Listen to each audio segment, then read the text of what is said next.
골로새서 1장 24절 한 절을 보겠습니다. 나는 이제 너희를 위하여 받는 괴로움을 기뻐하고 그리스도의 남은 고난을 그의 몸된 교회를 위하여 내 육체에 채우노라. 아멘.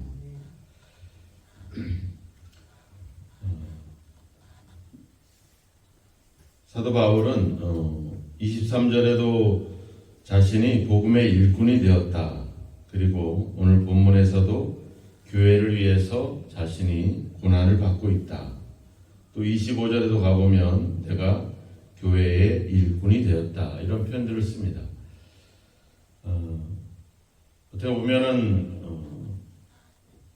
우리가 우리의 신앙의 어떤 신앙의 결론, 과연 우리가 어떤 믿음을 가지고 있느냐, 참된 믿음을 갖고 있는 어떤 하나의 기준이라고 그것을 나름대로 정한다면 바로 이 바울이 표현한 것처럼 우리가 복음의 일꾼이 되는 것이라는 사실입니다. 즉 우리가 보고 예수님이 우리를 구원하시고 우리를 창조하시고 우리의 머리가 되심으로 인해서 우리가 그분에게 순종하고 그분에 대한 믿음을 갖는 것, 이게 너무나도 중요하죠.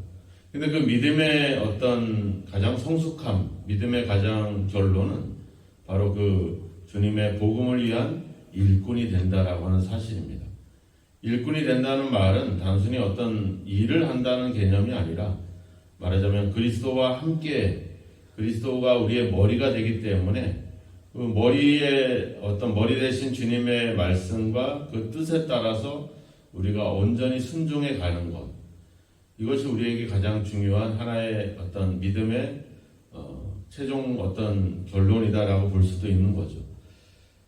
우리가 예수님이 나의 머리가 되고 내가 그의 몸이 돼서 서로 이렇게 연결되어 있는, 그래서 한 몸이 되는, 이것도 되게 귀한 일인데 우리가 알다시피 머리와 몸이 연결돼서 결국 몸이 해야 될 역할은 뭐겠습니까? 결국 머리가 지시하고 또 명령하고 또 이야기하는 대로 따라가는 것이 그게 꼭 필요한 어떤 모습이거든요. 우리가 예수님이 우리의 머리가 되신다면 우리가 그분의 뜻과 그분의 말씀을 따라 뭔가 움직여 갈 때 그때 우리가 비로소 그것을 우리가 한 몸이다라고 말할 수 있죠. 우리가 뭐 병이 들거나 어떤 여러 가지 사고로 인해서 움직이지 못하는 분들도 있잖아요. 머리가 있고 몸이 있지만 전혀 움직일 수 없는 사람들이 있어요.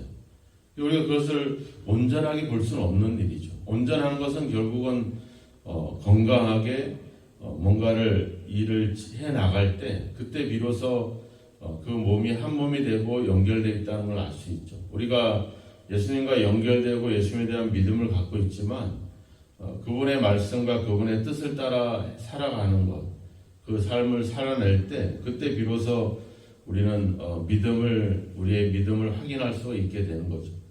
오늘 바울이 이 복음의 일꾼이 되었다, 이 교회를 위해서 자기가 고난을 당하고 있다라고 하는 이 표현들을 우리가 좀 더 깊이 생각을 했으면 좋겠습니다. 우리의 신앙과 믿음이 예수님과 연결되고 예수님에 대한 믿음만을 갖고 있는 것이 아니라 실제로 그분의 말씀과 그분의 뜻을 위해서 살아가는 것, 심지어 어느 단계까지, 즉 그리스도의 남은 고난을 내 육체에 채운다, 즉 그리스도의 고난에 함께 할 수 있는 것, 그런 단계까지 가야 되는 것이 우리의 신앙이라고 하는 사실입니다. 솔직히 고난받는 것을 좋아하는 사람은 없죠. 예수 믿고 잘 되길 바라고 예수 믿고 성공하길 원하지, 예수 믿고 실패하고 환난을 당하고 핍박을 받는 일을 누가 좋아하겠습니까?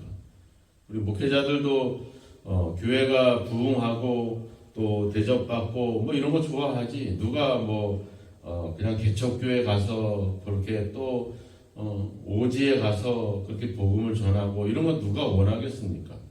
고난을 원하는 사람은 없어요. 근데 예수님에 대한 믿음을 가진 성숙한 신앙을 가진 사람들은 일부러 고난을 받진 않지만 고난을 피하진 않는다라고 하는 거죠. 예수님과 함께 자기가 복음을 위해서 받는 고난에 대해서 그것을 기쁘게 여기면서 그 고난에 기꺼이 참여할 수 있는 믿음, 그것이 진정한 믿음이지 않겠는가?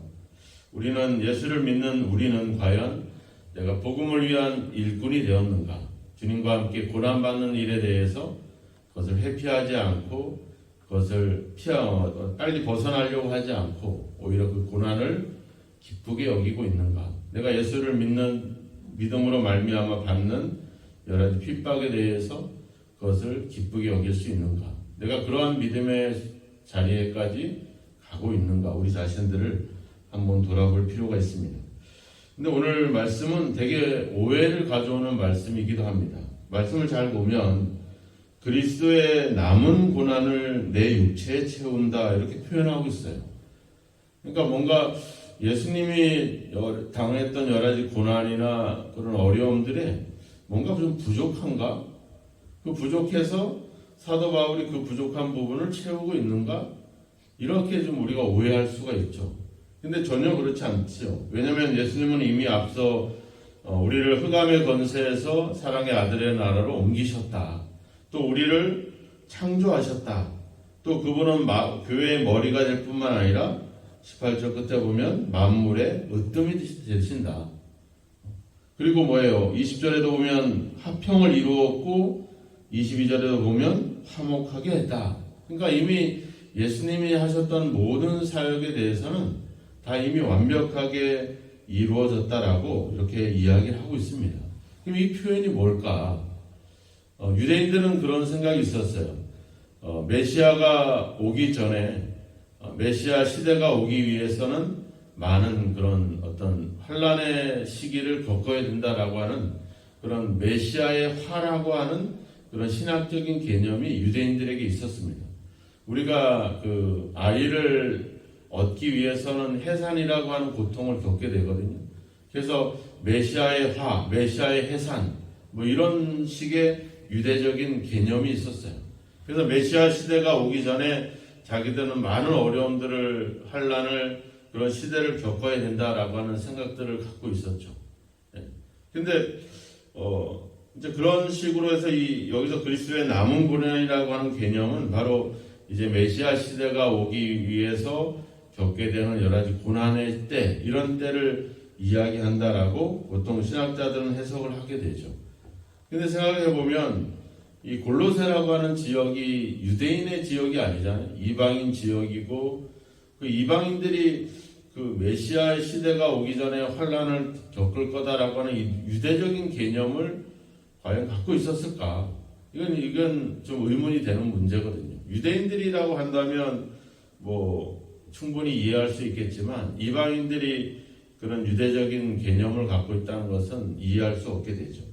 그래서 그리고 또 여기서 나오는 이 고난이라고 하는 이 뜰립십스라고 하는 이 헬라어 말은 예수님께서도 앞서 복음서에서도 그랬잖아요. 내가 고난을 당하고 죽임을 당하고 3일 만에 살아날 것이다 라고 했을 때 단어와 다른 단어라고 하는 거죠. 이 단어는 사도행전에 보면 우리가 하나님의 나라에 들어가려면 많은 환란을 당해야 된다라고 하는 그 환란이라는 말에 같은 용어입니다. 그러니까 그리스도가 받게 되는 고난이 아니라 우리가 교회가 받게 되는 고난을 이야기한다라고 하는 거죠.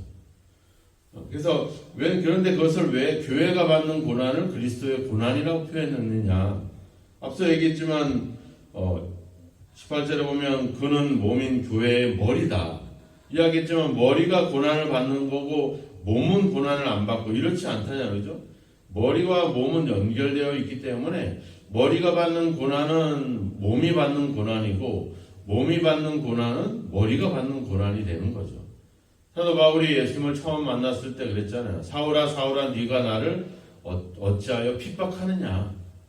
아니 사울은 예수를 믿기 전에 예수님을 핍박한 게 아니라 교회를 핍박한 거죠. 그런데 예수님의 개념은 뭐예요? 왜 나를 핍박하느냐 이렇게 나오죠. 거기서 바울은 이것을 깨달은 거죠. 내가 교회를 핍박한 것은 예수 그리스도를 위해서 그를 핍박한 것이구나. 이걸 역설적으로 생각해 보면 결국 우리 교회가 받는 고난은 결국 그리스도의 고난이 되는 것이죠. 그래서 그런 표현을 여기서 쓰게 되는 것입니다. 그리스도의 남은 고난이라는 표현들은 결국은 교회가 받게 되는 그런 어떤 고난들, 어려움들 이런 것을 이야기하는 거죠. 근데 여기서 보면 남은 고난이라고 하는 표현을 쓰고 있어요. 그죠? 그러니까 뭔가 남았다는 말은 뭐예요? 뭔가를 기준해서 아직도 부족하다 이런 표현을 쓰는 거잖아요. 그러니까 뭔가가 다 채워지기 전까지 아직도 부족한 부분들을 자기가 채우고 있다 이렇게 얘기하고 있는 거죠. 말하자면 뭔가 기준이 있다는 겁니다. 고난의 기준, 고난의 어떤 양. 우리가 그 제자들이 예수님이 승천할 때 막 그런 표현을 쓰잖아요. 우리가 어느 때입니까? 이스라엘 회복할 때가 어느 때입니까? 그러니까 주님께서도 막연하게 그냥 어떤 어느 때 우리에게 다시 오실 것이다라고 얘기했지만 그때가 막연하게 우리가 뭐 생각할 수 없는 그런 먼 시간 그게 아니라고 하는 거죠. 주님께서는 반드시 어떤 그러한 때가 되게 되면 반드시 재림을 하신다라고 하는 그 때를 우리가 말 수 없을 뿐이고 하지만 하나님은 그 때를 정해놨다는 겁니다. 우리가 이 땅에서 신앙생활하고 믿음생활을 하지만 또 이런 고난을 당할 때 초대교회가 흔들렸던 이유는 뭐냐면 예수를 믿고 계속해서 고난을 받는 거예요. 고난을 받고 어려움을 당하는데 예수님은 내가 하늘로 올라간 그대로 올 것이다 라고 했는데 자기들은 예수님의 재림이 이루어지지 않거든요. 교회는 계속 핍박을 당하고 이 속에서 이제 갈등을 느끼는 거죠. 우리가 어느 때까지 이 고난을, 이 환난을 겪어야 될 것인가? 그런 어떤 고난으로 인해서 교회들은 자꾸 신앙이, 믿음이 자꾸 떨어져 가는 그런 일들이, 골로새도 당연히 그렇죠. 예수를 믿고 믿음으로 아주 뜨거운 어떤 신앙을 출발했는데 이런 지진이 일어나고 또 계속해서 핍박이 일어나고 경제적으로 어려워지고 막 이런 상황이 겹쳐지게 되면서 사람들은 자꾸 의심을 하게 되는 거죠. 예수님이 언제까지 우리가 이런 고난을 당해야 되느냐 하는 그런 의문들이 생기면서 신앙들이 자꾸 멀어져 가는 거죠. 우리가 생활 속에도 그렇잖아요. 뭐 예수 믿고 잘 되고 형통하면 좋은데 문제가 생기고 갈등이 생기고 이러면 왜 나한테만 이런 문제가 생기는지, 왜 어느 때까지 내가 이런 어려움들을 겪어야 되는지, 이런 고민 속에서 점점 믿음이 약해져 가고 주님으로부터 자꾸 멀어져 가는 그런 어떤 모습들을 보이게 되죠. 근데 주님은 그 때를 나름대로 정했다라고 하는 겁니다. 그 어떤 고난의 양을 정했다라고 하는 거죠. 그래서 그때 그 양이 정해지게 되면 결국 주님이 결국 오시게 되는. 근데 한번 생각해 보시면 어떤 고난의 양이 정해졌다라고 하면 바울은 뭐예요? 내가 몸된 교회를 위하여 내 육체에 채운다. 그 고난을 내가 다른 것보다 더 자기 육체에 채우고 있는 거예요. 왜? 우리가 100이라고 하는 고난의 양이 있다면 내가 하나를 받으면 다른 사람들이 99개를 얻겠죠. 근데 내가 10개를 채우면 다른 사람들은 90개만 채우면 되는 거야. 내가 90개를 채우면 다른 사람은 10개만 채우면 되는 거예요. 그러니까 사도 바울은 자기가 당하는 고난을 겪을수록 오히려 다른 사람들에게는 더 유익을 주게 되는 거죠. 내가 받는 고통을 만큼 다른 사람들에게는 그 고통의 양이 줄 수 있기 때문에 자기는 오히려 그것을 기뻐한다. 이런 표현들을 쓰고 있는 거죠. 그러니까 우리의 믿음의 성숙함은 바로 그런 거죠. 우리가 갈라디아서나 이런 말씀은 나오죠. 너희가 서로 짐을 지라. 그러니까 내가 좀 더 수고하고 내가 좀 더 고난을 당하고 내가 좀 더 그런 일들을 더 담당하게 될 때 그 짐은 다른 사람들에 대한 짐은 줄어들게 되는 것이죠. 이게 바로 성숙함이라고 하는 겁니다. 나는 이만큼 했으니까 너도 이만큼 해. 이게 아닌 거죠. 내가 이만큼 했는데 너는 왜 안 하느냐. 이게 아니라 내가 다른 사람을 위해서 더 많이 애를 쓰고 고난을 당하고 내가 수고하는 거. 그러면 그럴수록 다른 사람들의 짐은 줄어들게 되고 어떻게 보면 다른 사람들은 좀 더 편해질 수 있다고 한다면 그런 개념으로서의 바울은 그런 교회를 위해서 내 육체에 채운다. 심지어 뭐래요? 괴로움을 기뻐한다. 이렇게 나오죠. 그래서 우리가 예수를 믿는 우리들 과연 내가 다른 사람을 위해서 교회를 위해서 내가 더 많은 고난을 내 육체에 채우고자 하는, 내가 더 많이 일하고 더 많이 움직이고 더 많이 기도하면서 다른 사람을 위해서 그렇게 행하고 있는가? 그런 일을 하면서 억지로나 인색함이 아니라 기쁨으로 그런 일들을 하고 있는가? 이런 것들을 우리가 한번 돌아볼 필요가 있죠. 사도행전 5장에 가보면 사도들이 유대 지도자들에게 체포를 당하고 채찍질을 당하고 그렇게 살아옵니다. 그렇게 그들이 고백을 하는데 5장 41절에 보면 이렇게 얘기하죠. 그들을 불러 채찍질하고 예수의 이름으로 말하는 것을 금하여 놓으니 사도들은 그 이름을 위하여 능욕받는 일에 합당한 자로 여기심을 기뻐하면서 공회 앞을 떠나니라. 그들이 날마다 성전에 있든지 집에 있든지 예수는 그리스도라 가르치기와 전도하기를 그치지 아니하니라. 그들은 예수님을 위해서 이런 고난 당하는 일을 당연히 여겼다는 겁니다. 당연하게 여겼다는 거. 그리고 그들은 그 고난을 주저하지 않았다는 거죠. 주님께서도 약속하잖아요. 마태복음 5장 11절인가에 가보면 나를 인하여 너희가 욕을 먹고 또 핍박을 당하고 또 거짓으로 거스려 악한 말을 할 때 너희에겐 복이 있나니 기뻐하고 즐거워해라. 하늘에서 너희의 상이 큽니다. 그러니까 어떻게 보면 우리가 그리스도를 위해서 받는 고난은 또 교회를 위해서 그 남은 고난의 대부분을 내가 채우기 위해서 다른 사람들의 고난을 줄이기 위해서 내가 그 고난을 기쁘게 감당하는 이러한 신앙들, 그런 것들은 오히려 그런 것이 우리가 하늘에서 얻게 되는 상이라고 생각한다면 그 고난은 오히려 우리에게는 영광이 되고 기쁨이 될 수밖에 없다는 겁니다. 오늘 그런 주님의 약속과 말씀을 생각해 보면서 오늘도 받는 고난에 대해서 피하거나 회피하거나 그것에 대해서 절망하지 마시고 오히려 그것을 기쁘게 여길 수 있는 저와 여러분이 되기를 주의 이름으로 축원합니다.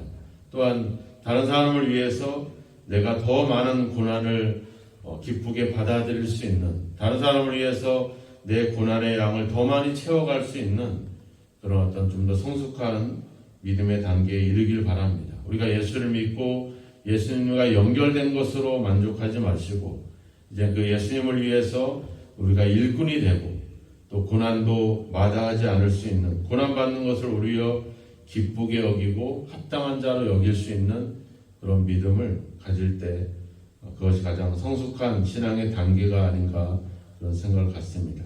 세상은 끊임없이 우리를 핍박합니다. 세상은 우리가 예수님에 대한 믿음을 흔들고자 계속 마귀도 그렇고 세상은 끊임없이 우리를 유혹합니다.